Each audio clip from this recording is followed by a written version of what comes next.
Di tengah mahalnya harga minyak goreng, Dinas Perdagangan Kota Malang menggelar operasi pasar minyak goreng bagi pedagang di Kota Malang. Total sebanyak 6.000 liter minyak goreng curah yang didistribusikan ke pedagang minyak goreng di 4 pasar di Kota Malang. Operasi pasar minyak goreng yang diselenggarakan oleh Dinas Koperasi Perindustrian dan Perdagangan atau Diskopindak Kota Malang bekerjasama dengan Raja Wali Nusindo berlangsung di Pasar Bunul Rejo, Blimbing, Kota Malang.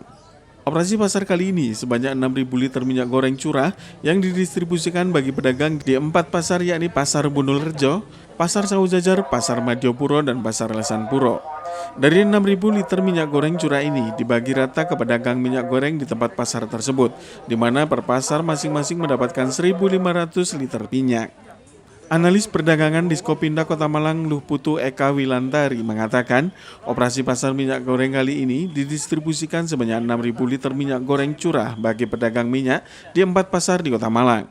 Minyak goreng yang pada operasi pasar ini yakni Rp13.000 dan nantinya pedagang dapat menjual dengan harga Rp14.000. Operasi pasar ini dilakukan untuk memenuhi stok minyak goreng di pasar yang sempat mengalami kelangkaan.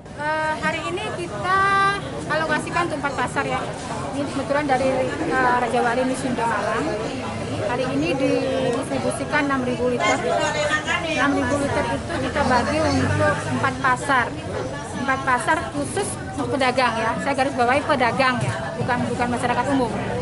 Jadi kita berharap dengan pendistribusian ini pedagang di pasar itu bisa kembali menjual minyak, tidak mengalami kelangkaan sebelumnya. Bu, kalau harganya berapa, Bu?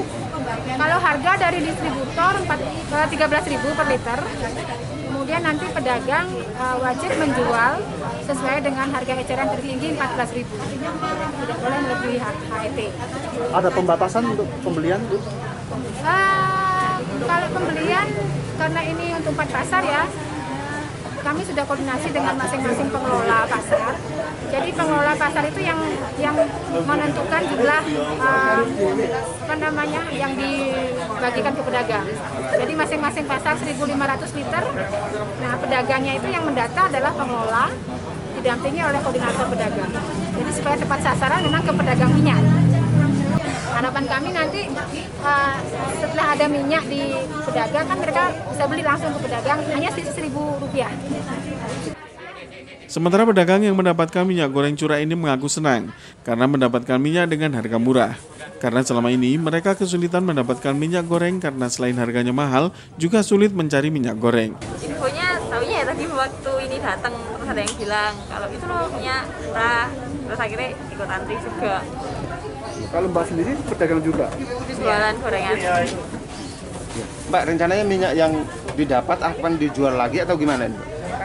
Pakai sendiri dulu kayaknya. Ini boleh, Mbak? Kenapa? Boleh. Sebenarnya nggak boleh. Tapi mungkin mencoba. Mbak, selama ini kesulitan nggak, Mbak, dapat minyak dengan harga murah? Sulit banget, Pak. Apalagi kayak kemarin waktu harganya murah tapi stoknya nggak ada. Tapi begitu sekarang harganya mahal tapi stoknya melimpah. Kayak gitu kan, kayak kita pedagang pasti kan juga bingung.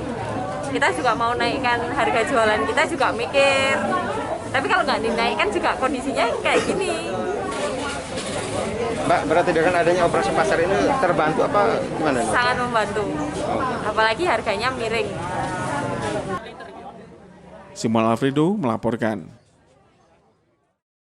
Sementara itu, operasi pasar minyak goreng di Pasar Bunul Rejo, Kota Malang diwarnai aksi protes dari pedagang Pasar Bunul Rejo. Pedagang melakukan protes karena menilai pembagian jatah minyak goreng curah tidak merata. Aksi protes ini dilayangkan pedagang Pasar Bunul Rejo di tengah pembagian minyak goreng curah bagi pedagang minyak di 4 pasar di Kota Malang. Ketua Paguyuban Pasar Bunul Rejo yang menilai adanya indikasi ketidakmerataan dalam pembagian jatah minyak goreng ini bersama pedagang Pasar Bunul melayangkan aksi protes. Mereka mendesak agar pembagian jatah minyak goreng bagi pedagang harus merata. Nani, Ketua Koordinator Paguyuban Pedagang Pasar Bunul Rejo mengatakan bahwa pembagian minyak goreng ini tidak adil karena dari masing-masing pasar yang seharusnya mendapatkan jatah 1.500 liter, Pasar Bunul hanya mendapatkan 950 liter minyak curah.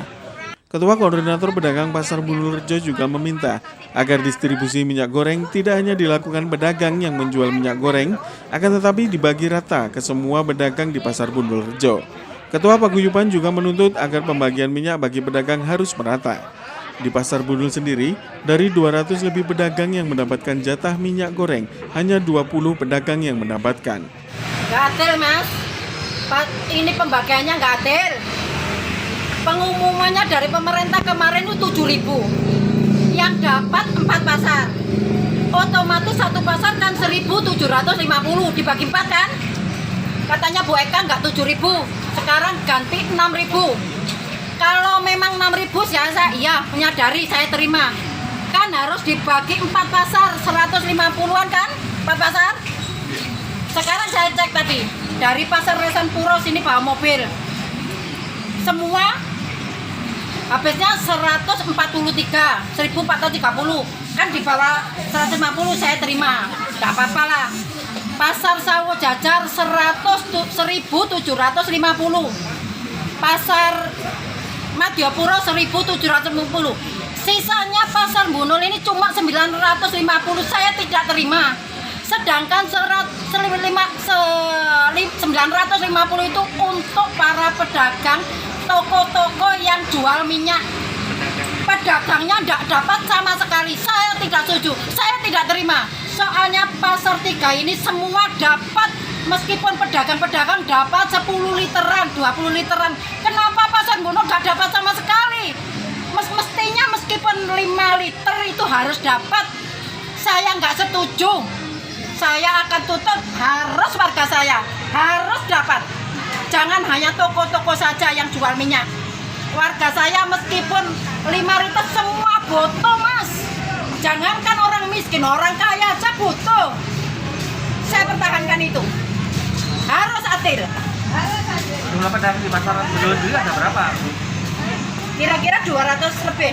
Yang apa bisa wajib mendapatkan minyak? Yang wajib mendapatkan cuma 20 toko. Yang lainnya enggak. Ada yang 100, ada itu enggak adil itu namanya. Meskipun dibagi, meskipun toko besar itu harus dibagi, rakyat kecil harus dikasih. Meskipun 2 liter dia akan senang. Kita semua ini beli, nggak minta, nggak dapat jatah, enggak.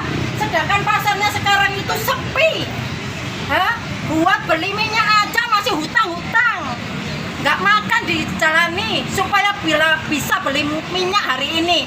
Kok sekarang sudah nanti dari pagi sampai sekarang nggak dapat apa-apa? Bener nggak gitu? Ada nggak? Nggak adil. Saya akan menuntut harus dapat keadilan. Warga saya kecil-kecil meskipun 2 liter nggak apa-apa, dia akan senang. Simon Alfredo melaporkan. Masih terbatasnya stok apel siap panen di tingkat petani berdampak pada naiknya kembali harga jual apel di tingkat petani. Saat ini harga apel naik cukup signifikan setelah sempat berada di kisaran harga Rp3.000 per kilogram. Kini apel jenis ANA naik menjadi Rp10.000 per kilogramnya. Beginilah yang terlihat di kawasan lahan pertanian Junggo Bumi Aji, Kota Batu. Para petani sedang melakukan pemeliharaan apel jenis ANA. Harga apel ANA ini sempat berada di harga Rp3.000 per kilogram beberapa bulan yang lalu dan kini berangsur mengalami kenaikan. Saat ini pada memasuki bulan ketiga dan awal menjelang puasa, harga apel di tingkat petani naik menjadi 10 ribuan per kilogram, jauh dari harga sebelumnya. Naiknya harga apel ini membuat petani bisa sedikit bernapas lega karena harga apel ini relatif tidak stabil. Bisa bertahan, naik, atau bahkan turun kembali. Hal ini akan berdampak pada beratnya beban petani untuk bisa menutupi biaya operasional, terutama untuk obat-obatan dan pupuk yang harganya melambung tinggi. Sementara itu untuk kondisi cuaca juga berpengaruh, terutama ketika turun hujan ataupun kabut malam, sehingga paginya biasanya dilakukan penyemprotan agar apel yang sedang berbunga bisa bertahan dan tidak rontok.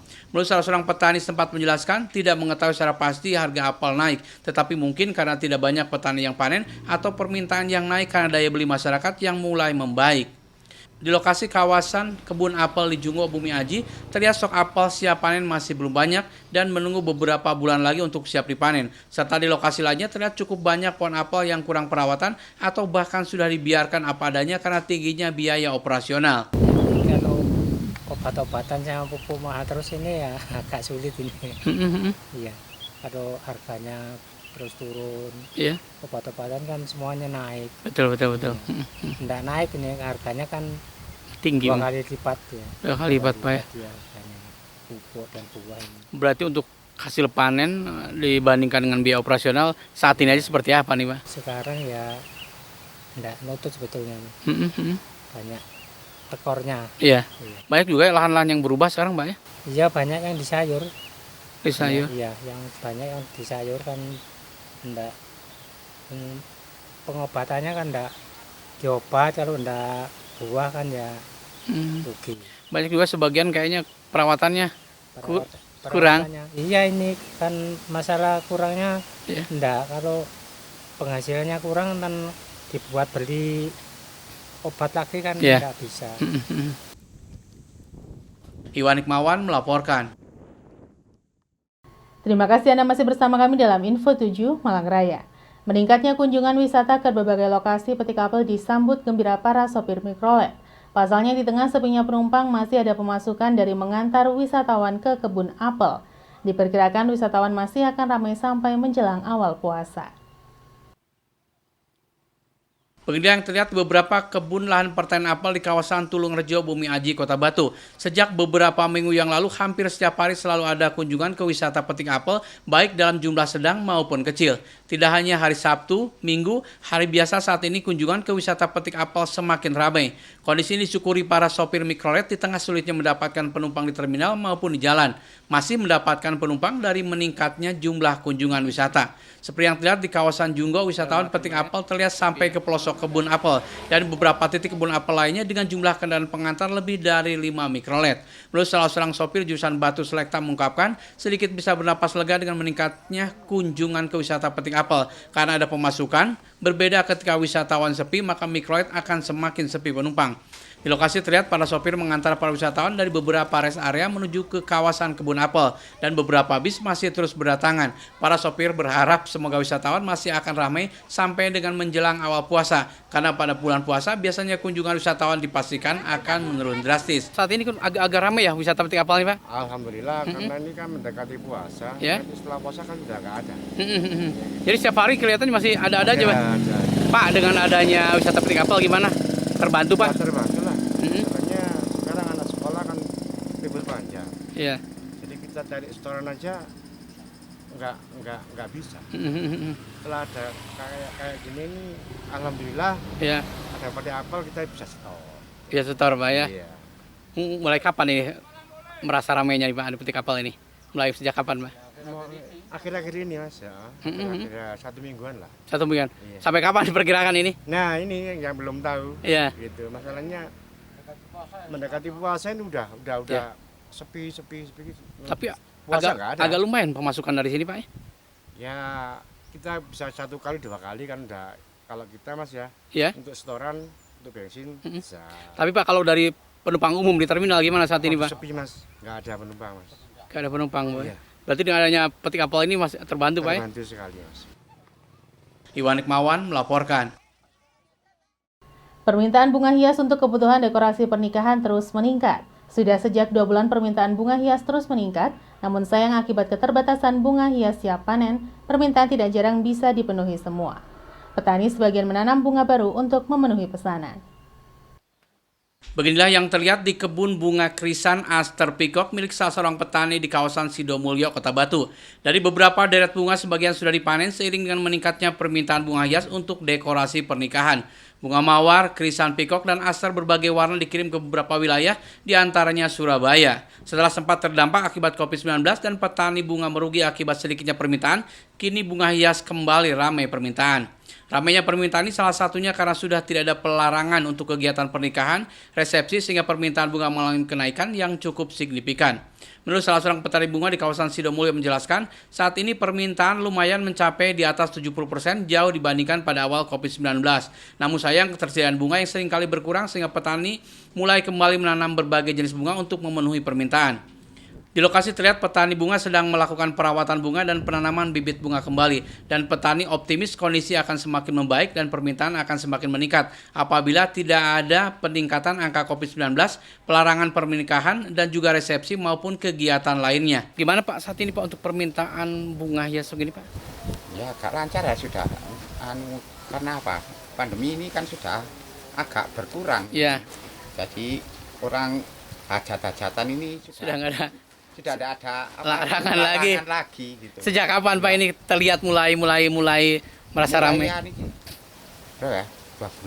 2 bulan yang lalu itu sudah agak ramai. Baru pertama itu ya sudah berapa? 1 tahun itu. 1 tahun itu enggak ada.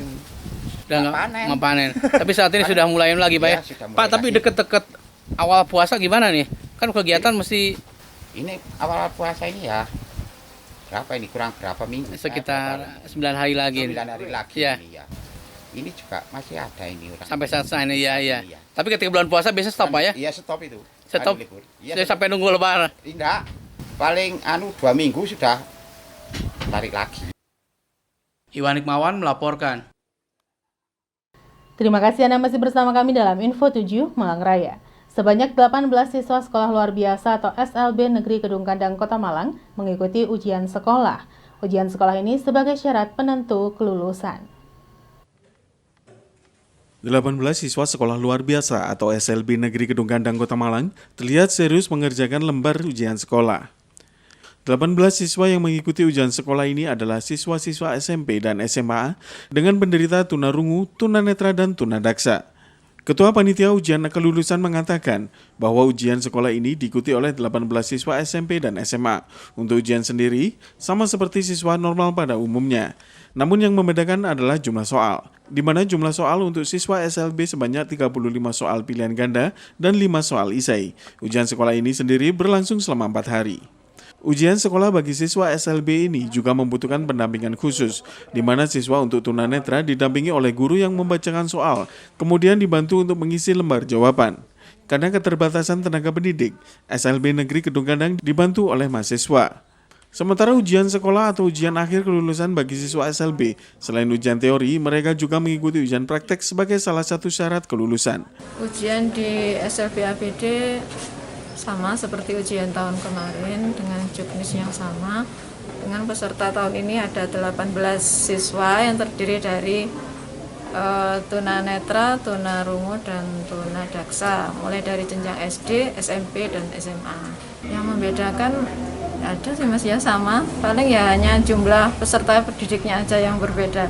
Karena kan jumlah anak siswa SLB kan tidak sebanyak yang reguler, dan ketunaannya juga jumlahnya naik turun setiap tahunnya gitu.